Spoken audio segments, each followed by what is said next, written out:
এই যে নতুন দুটা বিভাগ হবে, রাজস্ব নীতি ও রাজস্ব বাস্তবায়ন, এই দুইটা বিভাগের যে সচিব কি হবে এই জন্য একটা নীতিমালা করতে হবে। এই এই এই যোগ্যতা যোগ্যতা থাকতে হবে, কারণ ওই কাজটা তো চালাতে হবে, ওই ডিভিশন তো রাজস্ব কার্যক্রম তো চালাতে হবে। সেই জন্য একটা নীতিমালা করতে হবে। শুধু সচিব না, এটার ঊর্ধ্বতন যে পদগুলো সেগুলোতে নিয়োগের জন্য একটা নীতিমালা করতে হবে, যাতে যাতে এই রাজস্ব আহরণ কার্যক্রমটা আরো বেগবান হয়। আপনারা জানেন যে আমাদের কর রাজস্বের অনুপাত অত্যন্ত কম, এটা বাড়ে, গ্রাহক সেবা হয়, এবং এই যে হয়রানি, বন্দরে কন্টেইনার জট, এগুলো যাতে আমরা পরিহার করতে পারি।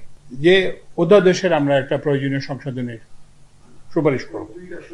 হ্যাঁ, তারপরে হচ্ছে যে এবং ওরা যে বলছে যে দুই কাডারে শুধুমাত্র ওদের নিয়ে হবে, বিভাগ হবে, সেটা না। আবার এটার নামে ওই যে প্রশাসন কাডারের খবরদারি, সেটাও হবে না। তারপরে সেটা হচ্ছে যে আমরা যেটা সবচেয়ে গুরুত্বপূর্ণ যেটা সুপারিশ, সেটা হচ্ছে সচিব এবং ঊর্ধ্বতন এই নতুন দুই বিভাগে